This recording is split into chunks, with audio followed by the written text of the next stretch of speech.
So Airbnb hosting and investing has become an incredibly popular business model over the last few years with the rise of Airbnb arbitrage and co-hosting. Now, one of the most frequently asked questions I get around this from those looking to start their own Airbnb business from scratch is, how much can I realistically make and profit on Airbnb if I'm just starting out? Now, this video is all about how much you could genuinely profit in 1 year starting from zero as a full-time 9-to-5 worker who's looking to build an Airbnb business on the side, whether arbitrage, co-hosting, or investing in a purchasing property. Now, I should note, so many Airbnb gurus out there flat out lie or just inflate these numbers so much, but there is still money to be made. So I'm even going to provide several specific property examples and numbers later in the video as well, so that way you can see realistically what this looks like. Now, if you're new here, I'm Vince and I'm from airpreneur.com. We help 9-to-5ers, real estate investors, and aspiring entrepreneurs create a 6-figure Airbnb business that can be totally automated so they have a sustainable passive income stream. Adam, who's the co-founder, and I scaled our own business to 7 figures in less than 2 years, but more importantly, we built a robust back end that allows the business to operate by itself. So this is a tremendous income vehicle if your goal is to free your time and create a business that can be managed from anywhere remotely. Now, going back to the main topic, how much can you make on Airbnb?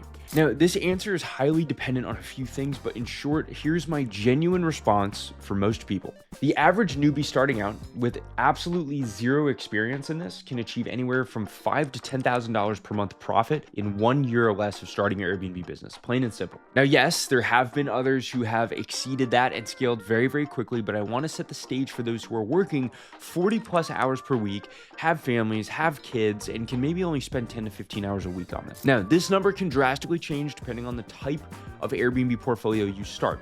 For example, there are 3 methods of creating an Airbnb business, and I'm going to run you through all 3.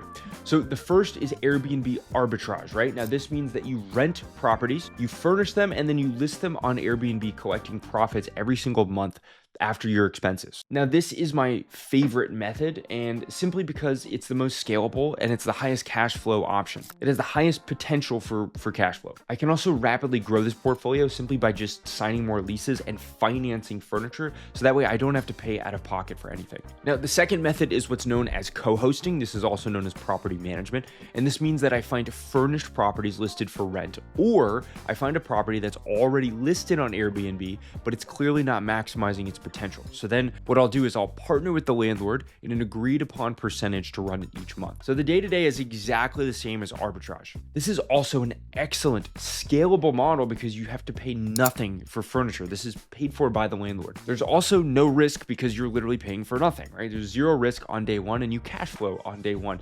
However, the cash flow potential here usually isn't as high as arbitrage since I'm only collecting a percentage instead of like an actual profit margin. Now, the third method here is buying properties for Airbnb. Now, this is a tremendous model because you get the benefit of both cash flow and equity, just like owning a property, but it's the least scalable and it's the hardest for beginners to start since you need $50,000, $60,000, $70,000 of cash, but it's also the most risky, especially if you're new to analyzing Airbnb revenue data, because you won't know if the property will actually do well if you're not experienced in coming to a conclusion on how much a property is going to generate. So really, me and my team strongly focus on arbitrage and co-hosting since they're so scalable, and our students land these types of deals all the time. So for example, just last month, our students landed 2 deals in North Carolina, 2 deals in Pennsylvania, 2 deals in New York, 1 deal in Texas, 1 deal in Arizona, 1 deal in California, and Indiana. So my point is, if you know how to find these types of deals, meaning co-hosting and arbitrage, and you know how to present them the right way to the landlords, there's a lot of opportunity out there and you can grow very quickly. And that's the point I'm trying to make.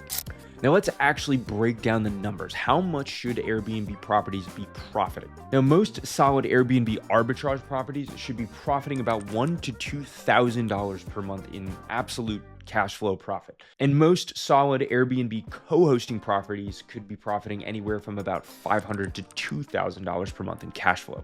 Now, let me explain why I'm so confident in these numbers and why many other Airbnb gurus are just flat out lying or inflating so much of this. It's really frustrating. So guys, in order for a property to be cash flowing more than $4,000 per month, that means the property would need to be generating more than $10,000 per month in revenue consistently. Typically, the only properties that will be doing that kind of revenue are vacation or destination type rental properties. Now, of course, that's realistic, but these are much harder properties for beginners to get because A, there's tons of competition with experienced property management companies in those vacation markets. So your chances of breaking in as a beginner is simply just slim to none. And B, if you are looking to buy or arbitrage these properties, they're often multi-million dollar properties. And this means that the margins aren't as high as you'd think if your monthly payments are $7,000 a month just to rent or mortgage a home. So these types of deals are honestly few and far between. So selling you the idea that the average person can land a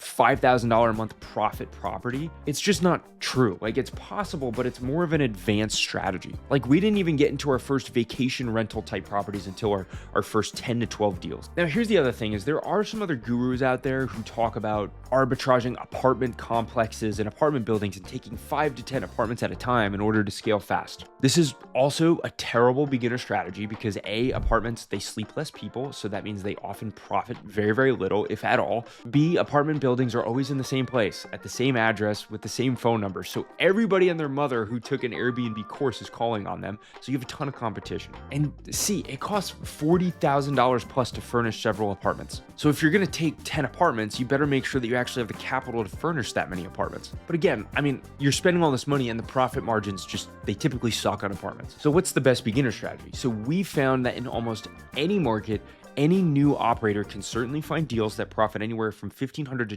$2,000 a month by targeting single family homes. Now, why? They sleep more people, so they'll produce more revenue, and you'll have way less competition targeting them because chances are the only properties in single family homes listed on the rental market were just listed within the last month or a few days ago. So there are less people calling on these landlords. These are much easier for every beginner to find them in almost every market that will produce the healthy profit margins that we're looking for, not $400 a month like in an apartment complex deal. These can produce $1,500 to $2,000 a month, like very realistically for most people. So if your goal, for example, was to get to $8,000 a month in order to quit your full-time job and be a full-time entrepreneur, you would simply need anywhere from 5 to 8 of these properties to get there. And for many people, you could obtain 5 of these properties in 6 months or less just with consistent efforts. Now, to prove my point, here are a few calculations of deals that my students recently landed so you can see some real-life property examples, and I'm going to break down all the numbers for you so you understand exactly what I'm talking about. So here's a 3-bedroom in Indianapolis, Indiana that rents for $4,100 per month. So we looked at the analysis with our students and predicted a confident $90,000 per year revenue projection on this property.